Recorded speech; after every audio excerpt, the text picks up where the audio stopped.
Mga curious, bakit nga ba natin dapat kilalanin si Maria? Ang sino man pong gustong makilala si Jesucristo ng detalyado, kung gayon, ay gumugugol din ang oras sa kay Maria. Tinalakay po ni St. Thomas si Maria sa kanyang maikling komentaryo sa Angelic Salutation o ang mga salita ni Angel Gabriel sa kay Maria na isinalaysay sa Ebanghelyo ni San Lucas. Ano pong sabi niya dito? Hail, full of grace. The Lord is with thee. Aba, puno ng biyaya, ang Panginoon ay sumasa iyo. Sino ang babaeng ito na nagdala ng tagapagligtas ng ating lahi at tumayo sa paanan ng krus? Bilang sagot po sa tanong na iyan, si St. Thomas ay sumunod sa kasulatan at sa tradisyon ng mga ama ng simbahan. At sa pag-aaral niyang ito, kanyang napagtanto ang mahalagang katotohanan sa katanungan na ito. Sino si Maria? Tinawag siya ng Anghel Gabriel na full of grace o puno ng grasya. Tinukoy na St. Thomas na hindi lang sinabi ng anghel na Hail Mary, full of grace. Sa halip, sinabi ng anghel, Hail, full of grace. Hindi nga nabanggit ang pangalan ni Maria dahil ang Hail, full of grace ay ginamit ang pananalitang ito bilang kanyang pangalan mismo. Kaya napakaklaro, although Angel Gabriel knows her name as Mary, pero tinawag niya itong Hail, full of grace.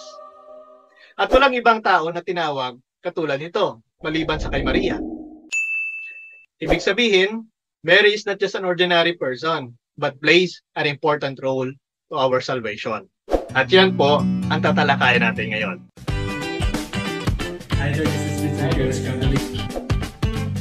Ngayon, sa banal na kasulatan, ang mga pangalan ay may malaking kahulugan. Binubuo ang mga pangalan ng buong pagkakilanlan ng isang tao. Kagaya na lang po ng pangalan na Emmanuel, na tawag sa kay Jesus, na nangangahulugan namang God is with us. Kaya sino po si Maria? Siya ang full of grace. Puno ng grasya ang kanyang pangalan. At itinuro ni St. Thomas na ang mga salitang ito ay nangangahulugan na bago pa man ipahayag ng anghel, she lived already in a special abundance of grace. Isang espesyal na biyaya na tanging nakalaan lamang para sa kanya. She enjoyed grace to a most perfect degree, according to St. Thomas. Tinatamasa niya na ang grasya na walang katulad. Nasa kanya na ang lahat ng mga bertud at mga kaloob at mga bunga ng banal na espiritu na nagpapakilala sa kanya bilang isang natatanging linikha ng Diyos na kanyang pinuno ng kanyang grasya. Kaya ang paratang sa kanya na siya ay isang makasalanan din na katulad po natin ay isang malaking kasinungalingan. Hindi maaaring manggaling ang laman ng ating Panginoong Hesus sa isang taong may bahid ng kasalanan. Kaya ibahin po natin ang sitwasyon ng ating mahal na Inang Maria. Kasunod ng mga Church Fathers, itinuro ng St. Thomas na ang gayong kasaganaan ng biyaya ay nagpapanatili sa kanya mula sa lahat ng personal na kasalanan. Kaya napaka-imposible na mabahira ng kasalanan si Maria dahil ang nakakagawa lamang ng kasalanan ay yaong mga wala sa grasya ng Diyos. Si Maria ay puno ng grasya at kailanman ay hindi mababahiran ng kasalanan. Higit pa rito sa pamamagitan po ni Maria, ang mga epekto ng grasya na ito ay umaapaw sa lahat ng tao. Kaya dapat pa nating ipagpasalamat ito. Dahil sa pagtanggap ni Maria ng napakahalagang papel na ito, nang minsan ang nasira nang dahil sa pagkakasala ni Eva at nagbunga ng kamatayan sa tao, si Maria ang muling naging kaparaanan ng Diyos upang maibigay sa atin ang grasya sa pamamagitan ni Jesucristo. Ngayon, bakit binigyan ng Diyos si Maria ng gayong kasaganaan ng biyaya? St. Thomas answers with the principle. Hindi kailanman binibigyan ng Diyos ang isang tao ng isang misyon nang hindi binibigyan din ang taong iyon ng biyaya na tuparin ito. Si Maria ay binigyan ng isang napakahalagang misyon ng ating Panginoon, kaya binigyan din siya ng isang biyaya na natatangi para sa kanya upang tuparin ito. Ngayon, binigyan ng Diyos si Maria ng isang espesyal at natatanging misyon, ang maging ina ng Diyos na si Jesucristo. God-bearer or Theotokos. Kaya naman, binigyan siya ng Diyos ng napakaraming biyaya upang matupad ang kanyang misyon na magbuntis at magsilang at buhayin ang walang hanggang anak ng Diyos sa laman. Sa pag-aaral na ito ni Saint Thomas sa kay Maria, tinalakay niya ang mga karagdagang katangian nito o mga titulo mismo ni Maria. Si Maria ay isang birhen, bago, habang, at pagkatapos ng kapanganakan ni Kristo. Isang walang hanggang birhen or tinatawag nating perpetual virginity. Nakakalungkot na may mga ibang sekta na sumasalungat dito. Ngunit kung tutusin, ibinabatay lamang nila ito sa kanilang sariling pagkaunawa, sa kanilang sariling kahinaan. Kaya nasasabi nila mga ganong bagay. We cannot compare Mary as full of grace sa ating na full of weaknesses. Never been mentioned in the Bible that Mary committed sin.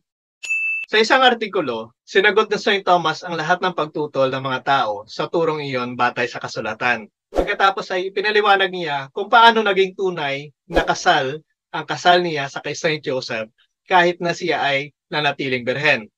Dapat nating tandaan na ang malinis na sinapupunan ni Maria ay ang kaban ng bagong tipan at ang pintuan ng langit. Ang kanyang kaluluwa at katawan ay pinagsama sa Diyos sa isang pinakamalapit na paraan. Tandaan natin, sa lumang tipan, si Oza ay namatay dahil sa simpleng paghawak sa kaban ng tipan dahil sa kabanalan nito. Ibig sabihin, the old Ark of the Covenant ay pinapaingatan ng Diyos na kahit man lang mahawakan ng iba, ay hindi nito hinahayaan. Now, ang kaban ng tipan ng lumang batas ay isang sagradong kahon lamang na naglalaman ng 2 tapyas na bato na nakasulat doon ng 10 utos. Gaano pa kaya kabanal ang ina ng Diyos na hindi naglalaman lamang ng salita ng Diyos na nakaukit sa bato, kundi ang salita mismo na nagkatawang tao. Ang mga tao at mga bagay na ginagamit para sa mga banal na layunin ay hindi angkop para sa karaniwang layunin. Kaya isa rin ito sa patunay ng perpetual virginity ni Mother Mary. Ang isa pang turo na si Maria ay ipinasok sa langit, katawan at kaluluwa. Binanggit lamang ni St. Thomas ang Assumption, ngunit pinagtibay niya ito at ang kanyang mga teksto ay isang patutuo sa pagiging matatag ng tradisyon na iyon. Si Maria ay kinalulugdan ng Diyos at ang sino mang kinalulugdan ng Diyos ay nakatawid na sa kamatayan at may buhay na walang hanggan. Kaya matagal na ipinaliwanag ni St. Thomas ang kahalagahan ng pagbaling sa mahal na birhen upang hingin sa kanya na manalangin para sa atin na matanggap ang biyaya. Ang kanyang mga panalangin ay partikular na makapangyarihan sa paggawa nito. Bawat gawain ng kabutihan, sabi niya, maaari siyang maging katulong ng isa. Ngunit higit na mahalaga kaysa sa kanyang paliwanag at pagtatanggol sa mga tradisyonal na turo, ang ilang mga prinsipyong ipinahayag niya tungkol sa kay Maria. Ang kanyang mga prinsipyo ay nagtakda ng pundasyon para sa hinaharap at mas malalim na teolohiya ni Maria. Narito ang isang halimbawa ng gayong prinsipyo. Kung mas malapit ang isang bagay sa pinagmula nito, mas malaki ang bahagi nito sa epekto ng pinagmulang iyon. Ano pong ibig nating sabihin? Isipin po natin ang isang campfire na may mga bato sa paligid. Ang apoy sa gitna ang pinagmumula ng init. Ang mga bato ay tumatanggap ng init mula sa apoy. Malinaw na kung mas malapit ang isang bato sa apoy, mas magiging mainit ang bato. Gayon din, si Jesucristo ang pinagmulan ng lahat ng biyaya. Ngunit sino ang mas malapit kay Jesucristo maliban sa kay Maria? Wala nang ibang tao na mas malapit pa kay Jesus maliban sa kay Maria na kanyang ina. Kung tutusin, ipinaglihi niya siya sa kanyang sinapupunan at ipinanganak siya.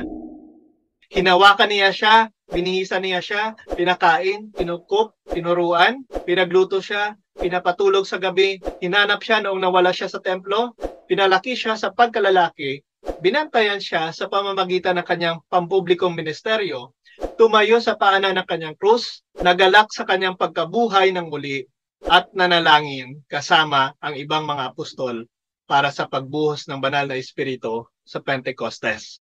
Kaya sino ang mas malapit sa kay Jesus kaysa doon? Sino ang nagmahal sa kay Jesus maliban sa kanyang ina? Para sa mga kadahilanang ito, pinagtibay ng mga Mariologists ang isang karagdagang prinsipyo na tinatawag na Principle of Preeminence. Si Maria ay nangunguna sa mga banal. Na ibig sabihin, sa lahat ng mga banal, si Maria ang pinakamalapit sa ating Panginoong Hesukristo. Nakatanggap siya ng higit na biyaya mula kay Hesukristo kaysa sa ibang mga santo dahil mas malapit siya sa Kanya. Ang pinagmula ng biyaya kaysa sa ibang tao. Ang prinsipyo ng pagiging preeminence ay nakakatulong na ipaliwanag kung bakit napakalakas para sa ating mga Katoliko ang kanyang intercessory prayer, ang pamamagitan niya sa panalangin. Kaya sa mga panalangin ng mga apostol, kasama nila si Maria. Sa ating panalangin ngayon, kasama natin si Maria in our prayer of the Rosary sa paghingi ng biyaya mula sa ating Panginoon. Ang kapangyarihan ng panalangin ay katumbas ng biyaya at pagmamahal ng taong nagdarasal. Ngayon, dahil si Maria ay nangunguna sa mga banal, sa biyaya at pag-ibig, gayon din ang kanyang mga panalangin ay higit na makapangyarihan. Laging may mabuting epekto ang pagpunta sa mahal na Birheng Maria. Laging may kagalakan ang taong nagdarasal kasama ang mahal na ina. Laging pinagpapala ang taong kinikilala siya bilang natatanging full of grace at pinakamalapit sa ating Panginoong Hesukristo. Maging si Hesukristo ay pinagkatiwala ang kanyang sarili sa kanyang pangangalaga. Kung ang ating Panginoong Hesukristo ay nagawang ipagkatiwala ang kanyang sarili sa mahal na ina, bakit hindi natin magawang gayahin si Jesus na nagbigay na sa atin ng halimbawa dito sa lupa? Huwag natin kalimutan ang kanyang mga salita mula sa krus. Narito ang iyong ina. Isang paalala na dapat nating igalang si Maria na higit pa sa paggalang natin sa ating ina.